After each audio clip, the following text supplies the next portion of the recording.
Hello guys, welcome back to the channel. I'm Anthony. I'm Sam. And this is which episode is it, Moira? Well, this one is, I don't even know which episode are we right now, but this is the episode where we basically gonna talk a little bit. History about our background and history, yeah.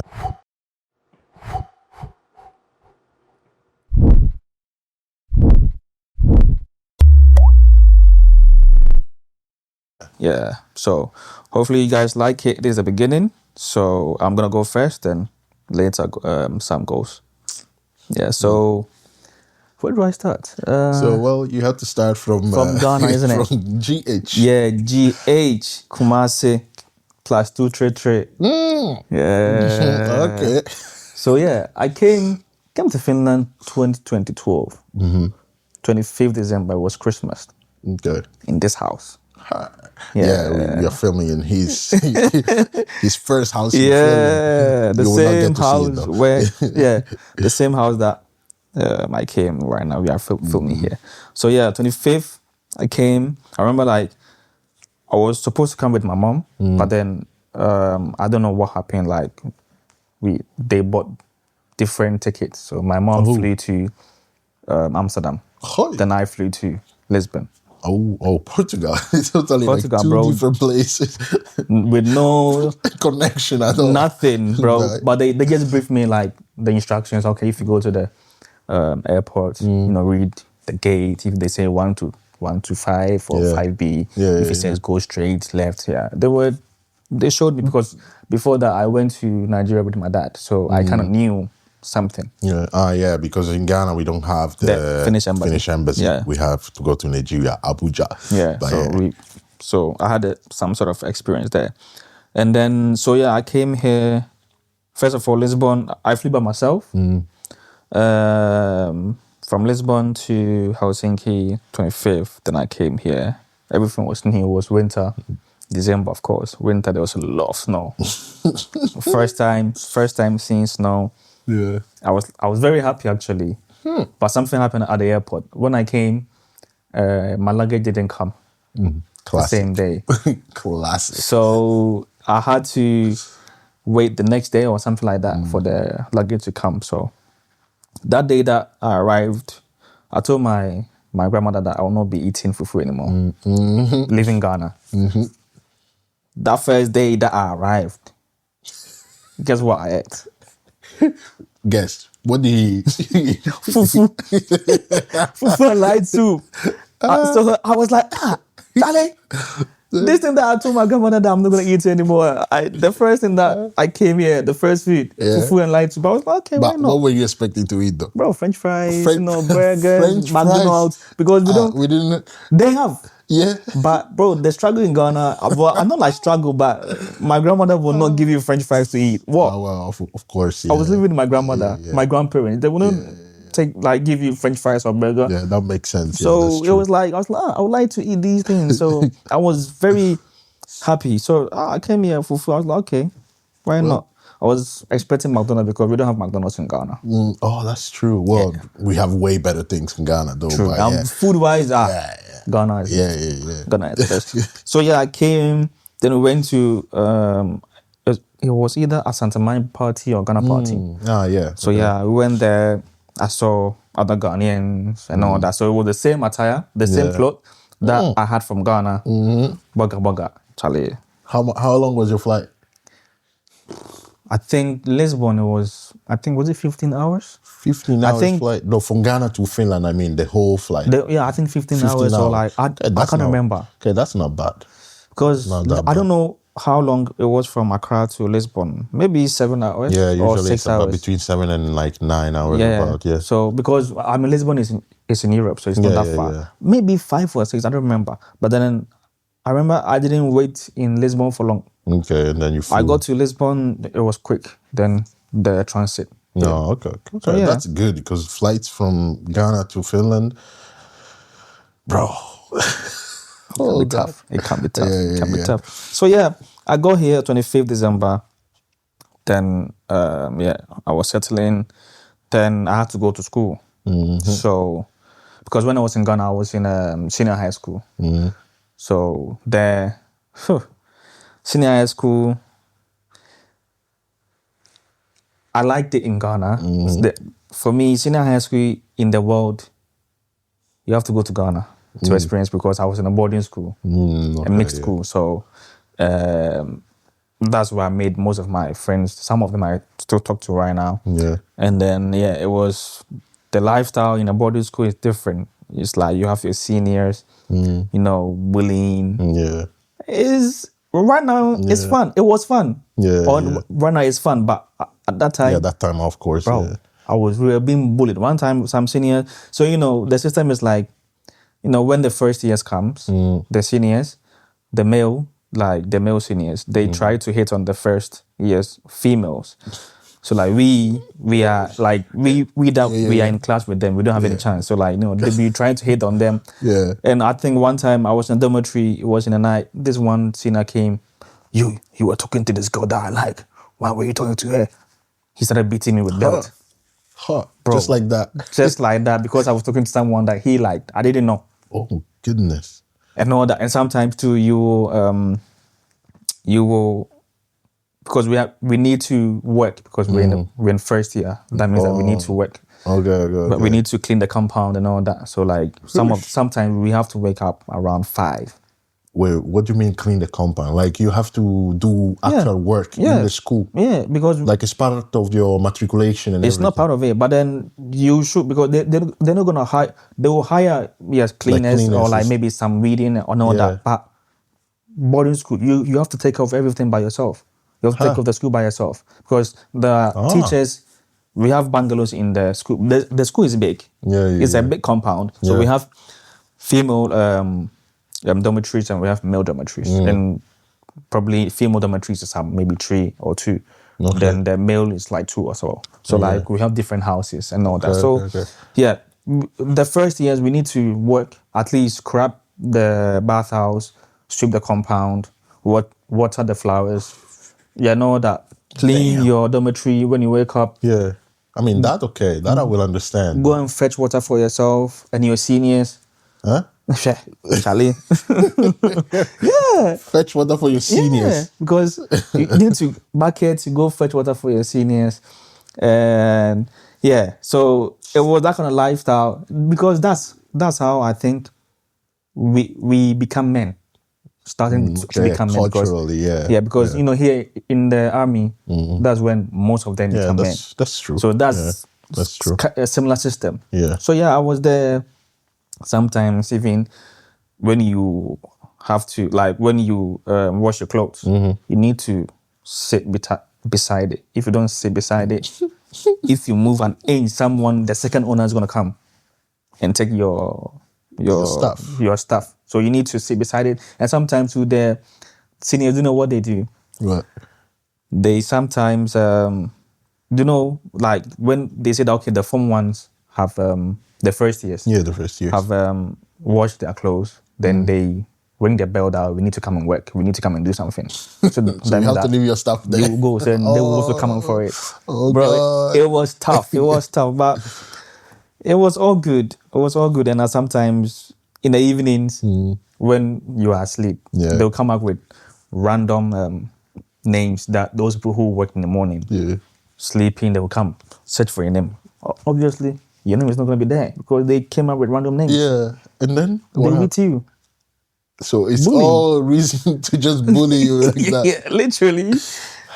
This how it was. At least in my school. I know that in other schools it was similar, but in my school it was like this. Hearing from the other guys, it kind of sounds like it. It's similar. It was, at that time, it was accepted, but right now it's not accepted anymore because they don't beat people in schools anymore. Yeah. So it was like that. That was the high school lifestyle in Ghana. It was nice, but looking at it right now, at that time, it wasn't pleasant. I was like, wow, I cannot wait to go back home. We have sometimes breaks. Then if you have break, then you have to go back home. Go back home. Yeah, it's kind of. Yeah, in Finland here you don't have the same system. Like no, they don't have any. I don't think they have one. I heard that they had this one Christian ones. Yeah, Christian, the Christian one. in Tampere, something like that. Yeah, they have the Christian. But it's not common here. Yeah, it's not. It's not common. But it's like basically the high school is like when you go to college in US, for example. Yeah. And then you kind of have the dormitory. And Senior then- high school, yes. Exactly, senior high school and stuff. Yeah, senior high school is kind of the college for Yeah, the here US. in It's Finland, not they say really, lukio. Exactly, it's not really the college state, but it kind of get treated as a college. Let's call it like that. Yeah, yeah. But it's interesting. Yeah, so that was a lifestyle, and then I didn't get to become a senior because I came to Finland at that time. yeah. If I had a chance to become a senior, I think What you have done? I would have done probably something similar, but not bad. Are you sure? Bro, in high school in Ghana, Yeah. the first year, if you go there, you have your school father Yeah. The person And- who will follow you. and also your school mother. That means that your school father's girlfriend. Huh. Yeah. Oh. So, so yeah. that's what you were. Yeah, your school father's girlfriend. look at what and these then people were all thinking. these things. Bro, I had a school father who he had a bushy hair, like afro, Yeah. beard. I was small. This guy was pulling me. I remember like really? the first time, like when he saw my auntie, he was like, "Hey, hello, auntie." Da, da, da. Yeah. Got my trunk and my chalkboards. He carried himself, sent it back to the dormitory. He was being nice, not knowing that this guy. It will switch on you as soon as the bro. people disappear. Everybody hated this guy. Huh. They were waiting for his school son to come. That's me. That they will bully me because he was bullying. Like when he was in the first year, he didn't like that the seniors bully him. So he was always like, Fighting. rebel. So they were like, okay, you wait when your school son comes. So they were praying. That was like, hey, I'm dead. Literally. So For real. bro, I saw this guy went to the dormitory. It's like, where's your money? So like in Ghana, when you're going to boarding school, they give you provisions like food that you can easily eat, Yeah. and they give you money as well. Even though the school has a canteen, so it's To provide the breakfast, food, lunch, and supper 3 times a day. If you don't have money or if you don't have provisions, so this guy was like, "Yeah, give me your money." You're talking about your school father. Bro, yeah. He's like, give me money. Don't worry. I will save it for you. You know, you come day by day. I'll give you this. Bro, this guy spent the Never money, did. bro. He spent the money. Then, so I had that was my first, I think my first term, we have 3 terms. That was my first term in first year. So I didn't know much because I was new to boarding school system. Second term came. Wise. I didn't bring any provision. They were still in the provisions. Yeah. I didn't bring any provisions. and I came back You with money. learn your lesson. He's like, I was like, no, I don't have money with me. He started searching me. He didn't find anything. I went to hid it somewhere. So, yeah, this was the lifestyle. The secondary school lifestyle in Ghana. Or boarding school lifestyle in Ghana. This is how it was. If I start saying, there's a lot of stories, but this is what I would say for now. So, yeah. So, December of 25th, came to Finland. January, I started to go to, because my parents told me that when I come here, I'm going to go to school. I'm going to continue high school, senior high school here. So it was in my head that, when you come here, you're going to continue school. But when I came here, it wasn't that.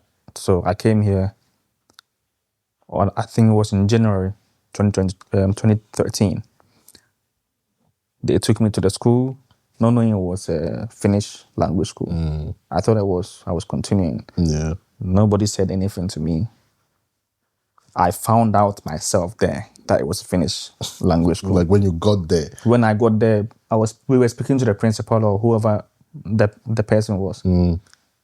From the conversation, that's how I found out that it's not a normal school, it's a Finnish language school. So I was mad, I was disappointed. Obviously, you're not going to show as an African. To who? You're not going to show, you're not going to tell. Like, bro, I affirmed it. I was like, oh, wow. I found out that, like, based on your performances, how you will learn the language, that's when you will go higher. Yeah. Bro, when I came as well, it was middle, like, they had gone far. Yeah. So I came in the middle of the curriculum. Kinda. Yeah. So, and I had a teacher who couldn't speak English as well. Oh, they Finnish fake language, middle of the curriculum, a difficult language as well. So new country. Yeah, it's a lot. Everything was new to me. A teacher who couldn't speak English. So the only language that he could speak was Russian and Finnish. How am I going to learn Russian? For where? You have already finished to learn. Forget about that. So I first took the 6 months. 6 months, I didn't really learn anything because I was disappointed. And then I was also very mad at why I'm not. Because frustrated. I was speaking with my friends back home, like, yeah, are you continuing? I was like, yeah, I'm in high school, yeah, I'm doing this. But I wasn't doing it. I was in a Finnish school, Finnish language school. So I was very... Like pretending. I was pretending, like, saying that. So then the first 6 months went by. Learned some basic here and there. Then after that, I took another 6 months. That's when I started to learn Finnish because I had a English teacher, very nice teacher. And I started afresh in the beginning. It was in the middle. Okay. And mind you, my dad doesn't speak Finnish. Of course. So if I come home, who's going to teach me? Yeah. At that time, too, my brother went to Ghana. My parents took him to Ghana for high school as well. Senior high school. So it was vice versa. I came here, my brother went. So it was like that. So he knew some Finnish. Back then, he would have maybe helped me at that time. Yeah. He wasn't here, so everything was on me. So I took the 6 months. That's when I started learning the Finnish because of the English teacher. Even though I don't understand anything, I go, then she will tell me, okay, do this. So 6 months went by. My Finnish was improving. Then after that, I had to go to, before you go to senior high school, Lukio, they have this thing called 10th grade or Valmistava. It's like preparing you for high school. So I had to go there again for another year because my Finnish was not good. Okay. Because I went to a Finnish school. It was somewhere there. So I had to go there a year. Then after that, I entered the high school. Damn. So I had to start all over again with my school. But then what I would say that my parents taking me to the Finnish language school was the best option. But the process, how it went. It wasn't nice. Talk to the person. Okay, this is what we are going to do for you. Nobody talked to me. I got to find out at the place that I was going to finish language school. I didn't know. So it was a bit bitter here and there. And then, so when I went to, after the 10th grade, I went straight to the high school. And still, it was very hard for me. The Finnish was very hard because I was studying with the Finns, like the native Finns. All the subjects, math, science, Finnish itself, geography, history, everything was in Finnish. So I was like, this is hard. I was doing it, but it was very hard for me. So I took myself like, it's hard and you don't have any help anywhere. You are trying, So I was like, okay, I'll change to another school. So I changed to a school that is in Finnish and English. So some of the subjects, we have some of the subjects in Finnish and some in English. That helped me. Because I can study in English and be comfortable. Then I can also switch to Finnish, which was good. So I finished that school. And then after I finished, I didn't really know what I wanted to do. Because my education process coming to Finland was very long because I didn't continue when I came here. So I didn't know the path. If I was in Ghana, maybe I would have known that, I finished high school now, so I want to do, let's say, architecture, I want to do nursing. I didn't know at that time. Job, I didn't know at that time. I was just in high school. I came here, finished language, finished high school right now. I didn't know. It wasn't a professional school. So professional school is you learn something, skills. But high school, you don't learn skills. You just learn subjects in theory. So I didn't really know what to do. So I was just there. I was like, let me do practical nursing. So I was like, okay, let me apply. So I applied, I got in. And then it was in Finnish. That one I did entirely in Finnish. Okay. So I did the practical nursing. I was like, okay, this is nice. I mean, my nature is like, I like to help people as well. I like giving advice. I like to say, you need help here. So I was like, nursing is also like, helping people in need and all that. So I was like, yeah, I like this, studying it. So I finished the practical nursing. Then I had to go to the army. That's another part of my life. I had to go to the army because they brought the invitation when I was doing my practical nursing that I need to go to the army. But I told them that no, I need to finish school first. Then I go.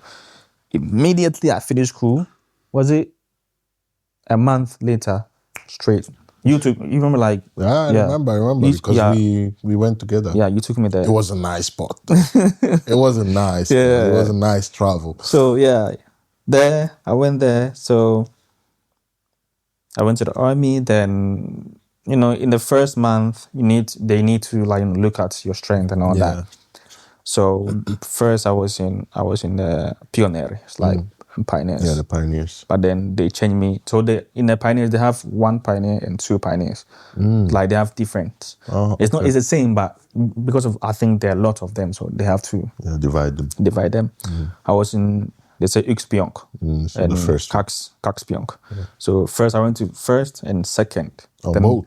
They transferred me to another unit, different unit. This one is I don't know why they transferred me, but they transferred a lot of people. Okay, I was among them. I was like, me.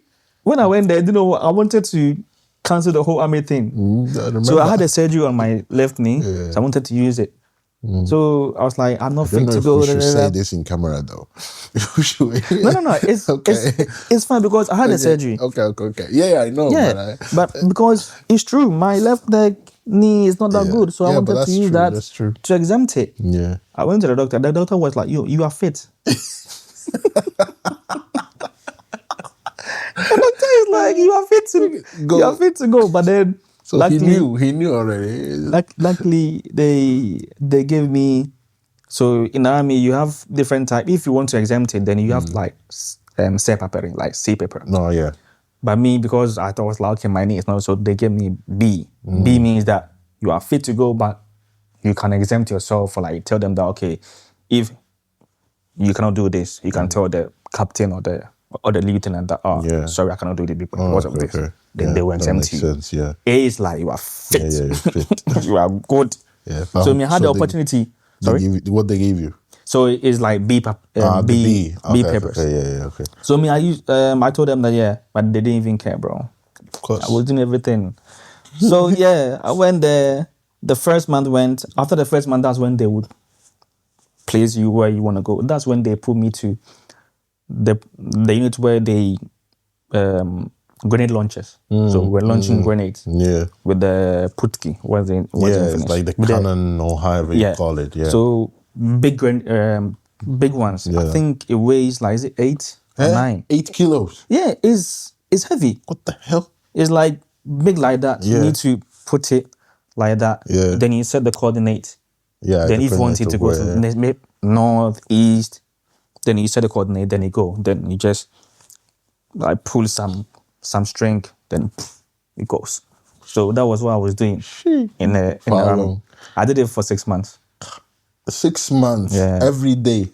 I mean, every day you are working. So every day you wake up, you go to the canteen or you go to the forest to eat.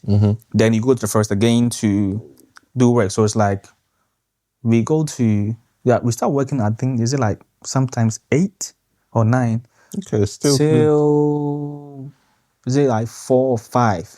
Okay, yeah. So you are there training because they need to train you. Everybody needs to try. I mean, yeah.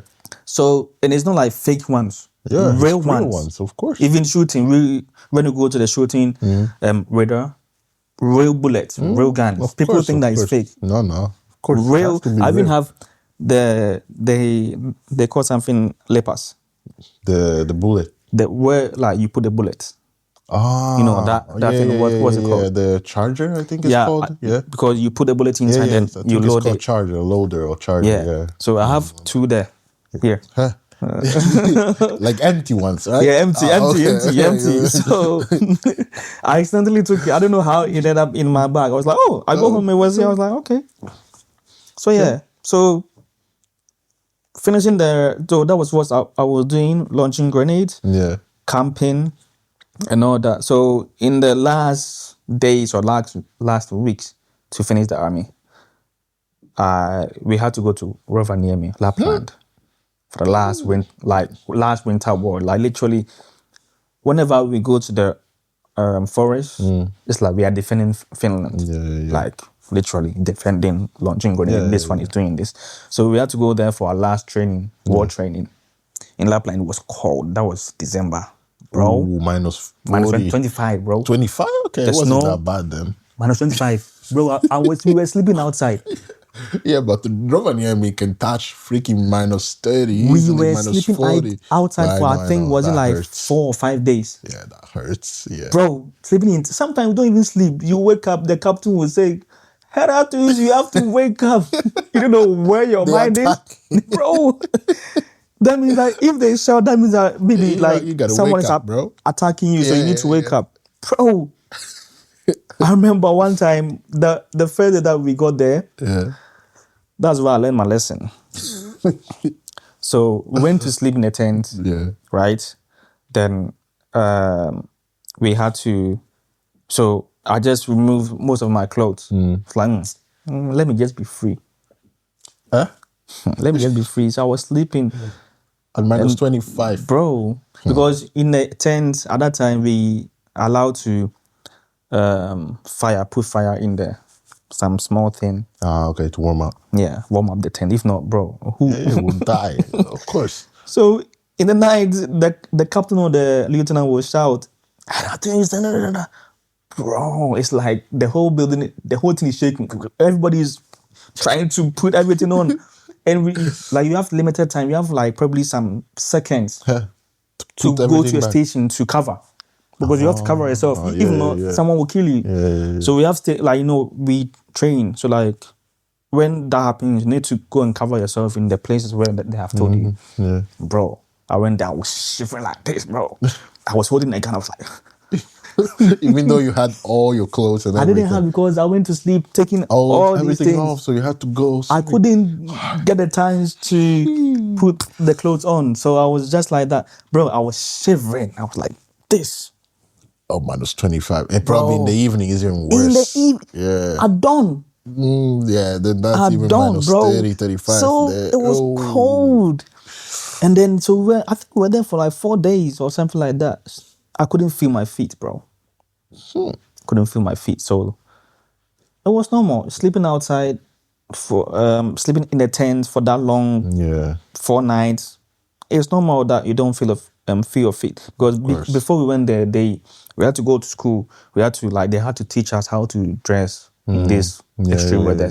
How to do. One thing that I forgot to do was did I forget? I don't know. Nah. But then, so, I think, I couldn't feel my feet. Then we had to go back to base. So, because we were in Vekara, in Kouvola, somewhere near Kouvola. We went there, the first day that we got there, I still couldn't feel my feet. Bro, holy shit. So I thought it was normal because, we just came, so maybe it's melting. So, second day comes, I still couldn't. Third day comes, I started to feel my feet, but it was hurting. Yeah. Like literally hurting. Like someone is putting hammer on my feet. Bam, bam, bam. So in the morning I couldn't move. I was just in the bed. Then I told the captain, I think it was a lieutenant or captain. Yeah, I told them that I cannot, my feet is hurting. So in the base we have nurses there. So I went there. They were like, at the moment, what we can do is we can give you, what they're called, painkillers. Painkillers. So they gave me painkillers. It wasn't helping. Bro, so much pains. I want, one done, I called the ambulance. Oh, you called it personally? Personally, from my phone. I couldn't sleep. So I called the ambulance, and then they came. They were like, yeah, let's check your feet. Bro, they checked it. They're like, everything is fine. Same color. They were like, let's wait if your feet change into color, then we come back. I'm like, you are mad. My feet change. It's not even one feet, both. Well, yeah, if you Changes change the to color. like black or something That like means that, that dead. means it's dead. There's no blood circulation. Then you're just cutting your feet off. I was like, you are mad. I came here with both feet. I'm living with both feet. I'm not doing, bro. So I was using crutches to walk. That was the last 2 weeks. I was using crutches to walk, bro. Damn. Using crutches to walk. Then, yeah. So like 2 days before we go forever, I was feeling better with my feet. So I was feeling better than the day that we went there. So I think the lieutenant came. Oh, are you feeling okay? I was like, yeah, I'm feeling good. Because I heard that if they say that you are not feeling good, they can let you stay till you feel good before. I was like, stay here. They have the system that they might call you back. Yeah. For like revision. Yeah. So till now they have not called me. So I think I'm safe. Yeah, you think? Maybe I'm safe. I don't know.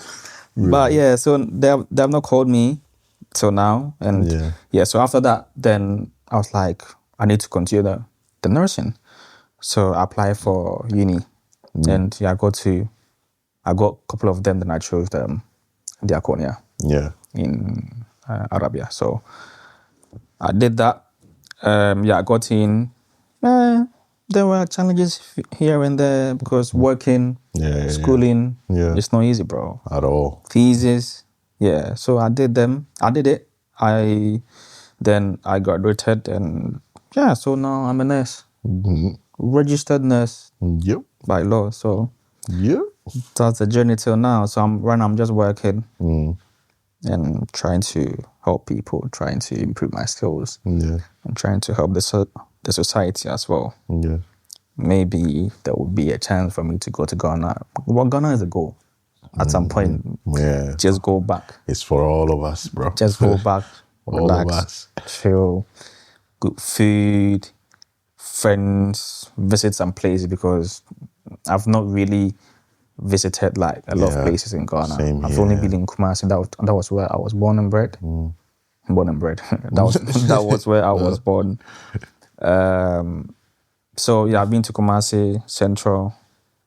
No, I've not been. Yeah, I've been to Central because of the castle. Like Central region, you mean? Yeah. Central region. I've been to Western. I've been to Accra, but I've not been to the North. I'd like to go there sometime. Same. So that's the goal. So now this is the journey is to continue. So from here, so we shall see. Yeah. And So this is it. Yeah, this was his journey. This was my journey. From Ghana to from here. From Ghana, Kumasi. Sacrum. That's the thing. Yeah, or Sacrum. You got to hear a little bit of like how is kind of the school system when you get to the high school, kind of secondary school and high school kind of level of schooling and stuff. So the next part will be my part, will be Sam's which is journey from Italy, but that will be in the next episode. Yeah. So this was mine, and I hope you guys enjoyed it. I hope there were some insights or there were some things that you learned or like you heard that from Ghana high school that you have not heard before. But these are all the experiences in Ghana high schools and all that. So I'm this now based on that upbringing. So exactly, that's true. Yeah. Hopefully you guys like it and subscribe and comment positive ones. Yeah. And Yeah. Well, you can tell us some in the comments as well, or like however, depending where you're listening to this, obviously, like what was your experience? If you're listening this only through, Spotify, Apple Play and stuff like that, just go on the YouTube one, leave us a comment about like what was your experience if you have had experience outside, of the European or classic system of schooling. It would be nice to hear. Yeah. And if you're Ghanaian, to hear your experience in school as well, right? Or African in general, because we have pretty, maybe not everywhere, but similar systems. Similar. Yeah. I know that when it comes to West Africa, we are very similar. Exactly. I don't know about East Africans and the southern parts. Yeah, exactly. But I think when it comes to, because Ghana, Nigeria, Ghana and Nigeria are similar. Senegal, maybe, and other West African countries, I think we are similar. Yeah. So, but without making it too long, we're gonna stop here, And we'll continue with we Sam. continue with me, but in the next episode. So gonna see you there and catch you there. So for the moment, take good care of yourself, and we're gonna see you in the next one. Peace.